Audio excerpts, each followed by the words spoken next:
société civile waa nguur gi ne da ngeen ni politique waaye bu dee politique mbaa société civile ak lu mënti doon am na lu soxal ñëpp fi ñu toll nii gannaaw ëllëg assemblée nationale war a sëgg ci loi ba fa gouvernement ba yónnee ngir ñu wote ko tudd mbirum parrainage maanaam ñu laaj ay signatures yu bëri képp koo xam ni bëgg ngaa nekk candidat ci élection présidentielle. Macky Sall mi ñu dégg tey ci suba fii ci RFM naam coow li bëri na yéen a ngi mel ni kuy teg pression waaye en arrièreul delluwul ginnaaw. waaw loolu dëgg la Babacar jërëjëf ba gannaaw ba ma nuyoo tamit Alaaji Njoogu nuyu mbokk yi ñuy déglu yëpp ci li nga njëkk commencé rek ci présentation bi effectivement li ñu kuréel bi ñu sos mu di Avenir Sénégal bi ñu bëgg kuréelu politique la plateforme politique la indépendant nag parce que du defuñu ko muy parti politique waaye du société civile parce que ñi nekk société civile seen taxawaay tey mooy ñi dem Touba ak ñi nga xam ñu ngi seeti président de la République di ci dox tànku féetewul fenn mais ñun indépendant lañu waaye dañu am taxawaayu politique loi bi nag Babacar li nga ci wax am na solo président dégg naa ko léegi bi muy wax ni bu ñu déggoowul dina def li ñuy wax loi de la majorité maanaam dinañ ko jàllale ci force ndax ñoom ñoo ko yor ma yaakaar ni nag du li ñuy xaar ci président de la république ndaxte waxtaan la wu ñu sumb waxtaan wi xamuñu fu muy teere te lu am solo la ci réew mi gis nga loi bi li tax mu indi coow moo tax ma bëgg bu ñuy def rek ñu def ci jàngat ndax loi du caaxaan loi ñetti yëf mooy tax mu wér bu mu mën a doon nag ñetti yëf mooy tax mu wér bi ci njëkk mooy li ñuy wax motivation wu loi bi da ngay gis sax loi bu ñu koy tëral dañuy def lu ñu tuddee exposé des motifs ni loi bi kat ñun askanu Sénégal gannaaw président de la république wala assemblée ñoom ñaar ñoo mën a defar loi sukkandiku nañu ci constitution ñu ngi bëgg a def loi ngir nangam lii la ñu bëgg ci réew mi lii lañ jàpp ne baax na et cetera loolu mooy motivation yi bind nañ ko sax ci loi bi waaye ñaareel bi nga xam ne loi mënu cee ñàkk te loi ba wér mu di li ñuy wax opportunité loi bi même bu baaxee da ngay def ci opportunité bi mooy jamono ja nga xam ne ci nga koy def parce que léeg-léeg nga wax dëgg goo xam ne waxam jotul dëgg ga tas àddina loi it boo ko sosee te fa nga ko war a sosee baaxul wala romb nga ko wala yeggagoo ca mën naa indi problème moo tax opportunité bi mooy jamono ja nga koy def ñetteel bi nga xam ne loi mënul dëgër tamit te loolu amul mooy méthode bi procédé bi fi ngay jaar pour indi loi bi loolu nag dafa am ñaar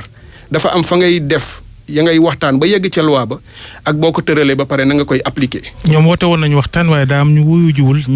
jiwul woon nag. daanaka ñoom lañ gën a dégg ci ñaxtu gi. loolu am na gis nga Babacar loi bi li ma doon wax léegi ma daaneel ci loolu ci ñetti tànk yooyu nga xam ne mënu cee ñàkk ñaar yi dafa na sax benn bi rek mooy li nga xam ne ñëpp mën nañ cee d'accord te ñun d'accord nañ ci moo di motivation bi motifu loi bi ñun depuis 2016 yàgg nañu wax ni indépendant yi ñu leen di laaj signature pour ñu bokk. ñu bañ koo laaj parti politique jaaduwul war nañ koo corriger mais bi ñuy wax ni war nañ koo corriger dañu bëggoon bu ñu jógee ci référendum bi te référendum bi nee na nañu rationaliser parti politique yi président bu ko jëfee woon 2017 woowaat parti politique yëpp toog ñu dugal lii booba du indi benn coow ñëpp danañ ci d'accord dégg naa sax ñu naan opposition. d'accord li leer mooy fi ñu toll nii bala ñoo xuus mooy parrainage d'accord ngeen ci. principe bu ñëpp ànd ci d'accord nañ ci bu fekkonte ni def nañ ko ca jamono jañ ko war a defee moo tax li ñu wax tey jii. moo di def ko rek mu am solo gannaaw loi bi ñaari tànk yi wéruñu maanaam fi ñu jaar baaxul parce que waxtaanuñu ci ba mu nekk loi wu ñëpp loi wu ñenn ñi la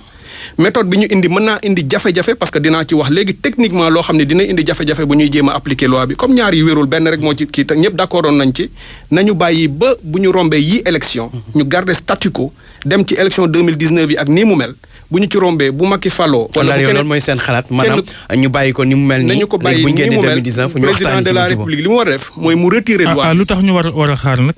xaar gi moom lu mu ci parce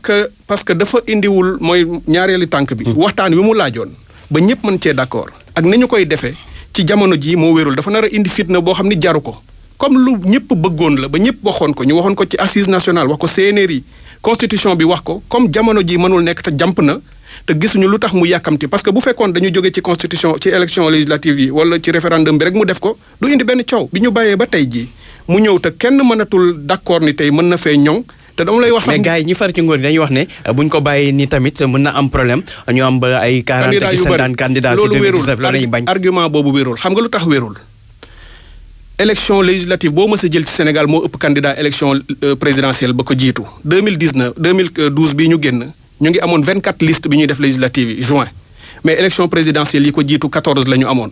14 candidats la ñu retenir am na ñett ñu dàq donc boo jàpp ni rek am nañu 47 listes législatives donc élection présidentielle bu ñëwee dinañu amati 40 ñaar yooyu teguloo ko fenn mooy li ñuy wax spéculation ay hypothèse la vérifié wuñu ko parce que yegguñu ca ba gis ko te élection wu liste di législative bokkul ak présidentielle du rek parti yépp ñooy mën a dem présidentielle lu ñu fi mës 2000 ñu ngi amoon 8 candidats présidentiels 2007 ñu am 15 candidats présidentiels 2012 ñu am 14 candidats présidentiels élection législative boo mës a jël moo ëppale ay liste nombre candidats ya ca topp donc loolu boo ko gam-gam lay ñoom ñaar du argument bu wér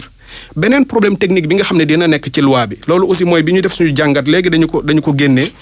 mu di données yi nga xam ne loi bi nee na moom la ñuy dem jëli ji ci nit ñi bu ñu ñëwee ni parti politique sangam dafa bëgg nga parrainer ko te parrainage sax mooy li may wax sànq ni waxtaan wi dafa am lu ci yeex bi ñuy waxtaan démb man maa ngi doon wax ak benn maire bu nekk Ziguinchor bu tudd Bintu mu naan ma parrainage dama ko doon dégg ci ay affaire lamb ci ay affaire coupe du maire ak yooyu man parrainage mooy lan bu nit ñi demee ba naan parrainage ay lan te parrainage war nañ ko voté fii ak ñaari fan mooy waxtaan wi des na donc loolu lu sooxe la te gis nga données yi nga xam ne nee nañu dañu koy joxe boo xoolee kayit bii ma génnee lii loi bi moo ko wax nii boo bëggee parrainer nit maanaam nga defal ko sa signature di nga ko jox sa sant jox ko sa tur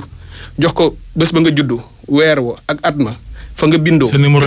d'identité sa carte d'électeur ba pare signeel ko loolu yëpp boo ko boolee mooy li ñuy wax données à caractère personnel xëy na ay juróomi at ci ginnaaw loolu du woon problème nga joxe ko mais man bu nit ñëwee dugg sama kër jox ma lii ni ma jox ma yii information yëpp ci yow te xaw ma kan la du ma ko bindal ci kayit ne ko demal parce que xaw ma lu ma koy doyee mooy données yi nga xam ni sax bu ñu ko dee joxe ñun ñi ci jamono yi police rek nga koy jox wala ñi nga xam ni ci nguur gi la ñu bokk mais doo ko jox parce que nag ndax mën ngaa jox nit information yëpp mu jëfandikoo ko mooy données à caractère personnel te loi moo ko protégé léegi moo tax dañoom bu ñuy def loi war nañu xool loo xam ni ndax méngoo na ak jamono jii ñu toll sénégalais bu ci nekk nañ ma déglu bu baax am na droit ni lii ñu may laaj du ma ko jox kenn ci kayit parce que gis nga kayit bi bu ñu ko joxee boo jëlee feuille bu mel ni def ci information yëpp feuille bi du mën a am plus de 15 personnes fukki nit ak juróom rek nga ci mën a bind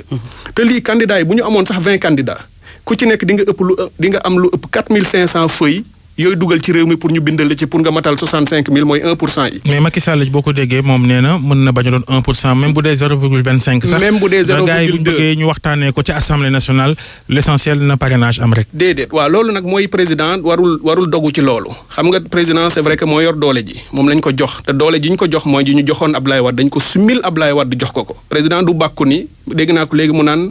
dem ca làmb jay bàkku réew mi du làmb waruñu fi nekk di bàkku président warul nekk di bàkku di woo askan wi ci ay bàkkoo ko bëree loolu du lu jaadu. opposition bi tamit ñoo ngemb di jàkkaarloo jaaduwul opposition bi man it suñu position loolu la ci gis nga lii ñuy jëm naan danañu jàkkaarloo danañu xeex ak yooyu gënalul kenn warul woote ci xeex toll nañ foo xam ne président de la république tey responsabilité am la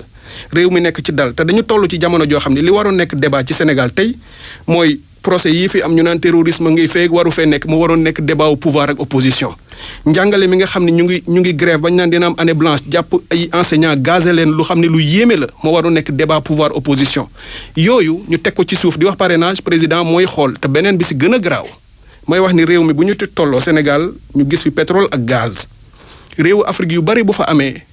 ñi nga xam ni bëgg nañu ñooñu jaxasoo ba ñu mën a jël seeni njariñ dañuy ñëw indi problème ci biir réew mi jaxase leen ñun ñoo waratul def dara loo xam ni dina taal réew mi wala mu jur fi fitna ba nga xam ni danañ nasaxal suñu nekkin ña mën a bëgg a profiter ci loolu yóbbu suñu ay ressources jaare ca nekk pomper suñu essence yóbbu donc lépp loo xam ni war na indi fitna ci réew mi moom président mooy responsabilité mu retirer ko pour réew mi gën a dal. mais opposants yi ñoom tamit nekkuñu ci dynamique boobu dynamique waxtaan boo xoolee bi société civile dox ay tànk ku mel ni Idrissa Seck moom li mu wax moo di ne waxtaanul muy société muy njiit réew mi waxtaanu ci li am mooy nañ dindi projet de loi par la force xam nga loolu tamit du nekk loo xam ne di yombal mbir yi. xam nga par la force foo ko dégg rek baaxul loolu mënuma si d'accord benn yoon bu fekkee dañu ni projet de loi bi waxtaanuñ si parce que pouvoir ak opposition jot nañu waxtaan ci lu bare bare.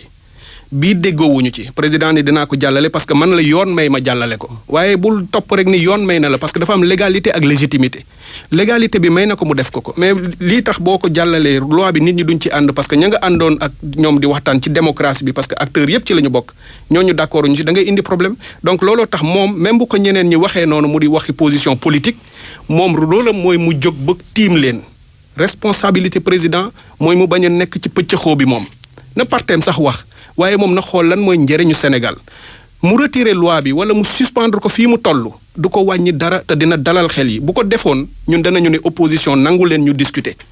parce que lu ne war nañ koo mën a waxtaane parce que démocratie la ñu nekk amul dara loo xam ne waruñu ko mën a waxtaane mais dugal loi bi ni ala kulli alin ak nu mu mën a demee dinañ ko jàllale loolu mooy forcing te bu dee yaa ngi forcer loo xam ni da nga jàpp ni doole am nga ko mais bàkkoo doole jàmbur la parce que askan wi bu la joxee dooleem yow président nga bëgg ko nag utiliser contre ñoom yaakaar naa ni képp ku ko mës a def. nee nga yëf yi du làmb waru ñoo bëri warul am fitna d'accord nga ci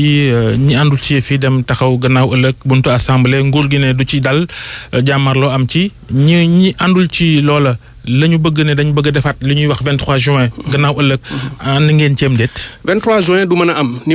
mu meloon man kenn jiituwuma fa woon. am na sax rajo boo xam ne fa lañ ma interviewé 23 juin 2011 ca 7 heures fa la ma fekk parce que bokk naa ci ñi ko doon organiser na mu meloon jamono dafa soppeeku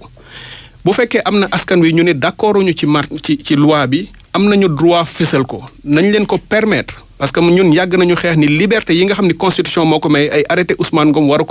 ko dindi parce que même président Macky Sall mi fi nekk dafa doon xeex boobu arrêté bi mu soxlaa moom nekk opposition tey mu ñëw bàyyi ko fi loolu rek moo lay won ne système mu Sénégal dafay reproduire comme clone man am na article bu ma bindoon 2011 21 juin avant laata ñuy yegg 23 juin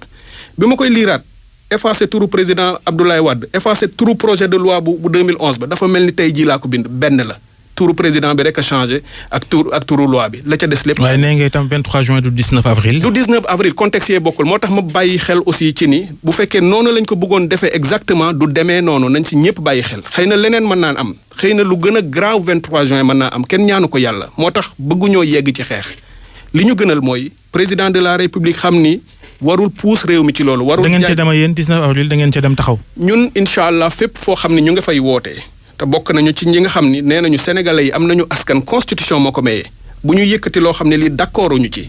ñu ñëw taxaw fa ñu war a taxawee ci jàmm nag parce que du ñu dem pour xeex du ñu dem pour toj ci jàmm fu ñu woo ak fu ñu bokk foo xam ne war nañ faa dem danañ fa dem taxaw pour wone suñu naqar ak suñu ñàkk ànd ci lii bu fekkente ni état bi président de la république ak ñi mu àndal jàpp nañu ni lii suñu droit la ñu bàyyee ñu ko ñu toog waxtaan fésal suñu li ñu sa naqadi jàmm rek ay am bu ñu paree ci loolu ñëpp ñibbi bu fekkee nag def nañu lu ñu warul def ñoom génnee doole wala yooyu dina indi fitna ci réew mi te yaakaar naa nit ñi dañuy réagir ni état bi taxawee rek noonu la citoyen yi di réagir ci ñoom te loolu nag président de la république mooy responsable bi ak ñi nga xam ne ñoo koy saytul affaire kaaraange ci réew mi ñu xam ni toll nañ ci jamono foo xam ni kenn waratul nekk naan da ngay utiliser violence gindi ay équipé wu ay police di rangale ay camion citerne yu sotti nit ñi ndox réew mi ci leneen la war a nekk mbiru développement mbiru nangam du ay affaire u tojante bopp ci ay parrainage yoo xam ni boo ko bàyyee bañ koo def tey def ko 2019 wala nga def ko après benn la ci réew mi benn njeexital. mais ça commence par vous ndax justement ci coowal politique rek lañ leen di dégg. njàng maa ngi nii di sooxe di am ay gàllankoor ak yeneen yu gën a yitteel askan wi. na ngeen taxawee ci politique ga. seenuñ leen ca yeneen yi yitteel askan wi lu ci mel ni njàng meeg yeneen. Babacar xam nga wax nga dëgg ci lu bari man moo tax ma ne la léegi débat wu organisé wu ci li nga xam ne mooy question essentielle fondamentale réew mi ñëpp la war. ñun loolu la ñu war a def moom la keneen war a def lépp loo xam ne bu fekkee ci sama turu plateforme bi ma bokk ci la ñuy wax lépp lu ñu mës a yëkkati ci loo xam ne lu soxal askan wi la bu ñu ci deful communiqué def nañ ci conférence de presse wala waxtaan nañ ñi wax ci suñu xalaat xëy na jotale nañ ko ci médias yi xëy na bañ na cee jotale mais ñun wax nañ ci la ñu xalaat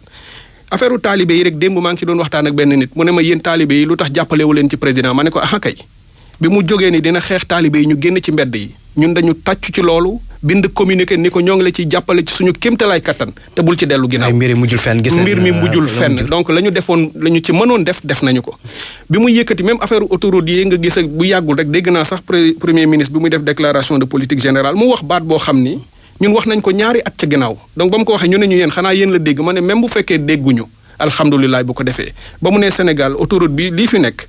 te tubaab bi teg ñu ko ëpp na ci seeraay te jaaduwul. donc Sénégal war na defar kuréel boo xam ne moo koy moomal boppam mu tudd société des autoroutes du Sénégal loolu ñun 2016 la ñu ko wax bi ma déggee premier ministre wax ko dama tàccu ñu ne macha allah lii kat mu wax lu jaadu la ñu jàppale leen ci lépp lu ñuy def mu baax danañ ci jàpp mais nag bu fekkente ni ñu ngi jëm ci loo xam ne lii teguwul lu dul ñoom ci seen njëriñ maanaam motivation bi nga xam ne mooy lal loi boobu motivation subjective la du motivation fondamentale lalul ci intérêt général waaye ci seen intérêt la lalu ñoom ak fa ñu jëm ci élection 2019 yi yaakaar na ne mënuñu lu dul contester loolu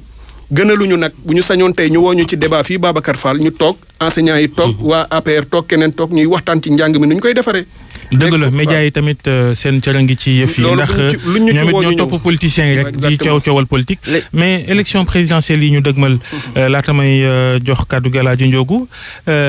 luy seen taxawaay da ngeen di am candidat am wala da ngeen di bootu ci kenn mbaa jàppale keneen. incha allah danañu am candidat ci 2019 ñun loolu la ñu yàgg a wax moom la ñu yàgg a taxaw bañ ko bindee ba léegi jóguñu ci. ku bokk ci yéen waa Avenir Sénégal bi waaw ñaar la ñu yàgg a bind te ba tey moo nekk ci suñu mbind dañu ni dinañu fexe ba mu jóge ci ñun wala bu mënul jóge ci ñun mu jóge ci ñoo xam ne ñun danañ ci ànd maanaam bokk ci processus boo xam ne dañu koy tànn te lu mu ci mën a nekk li gën a important ci ñun mooy tànn bi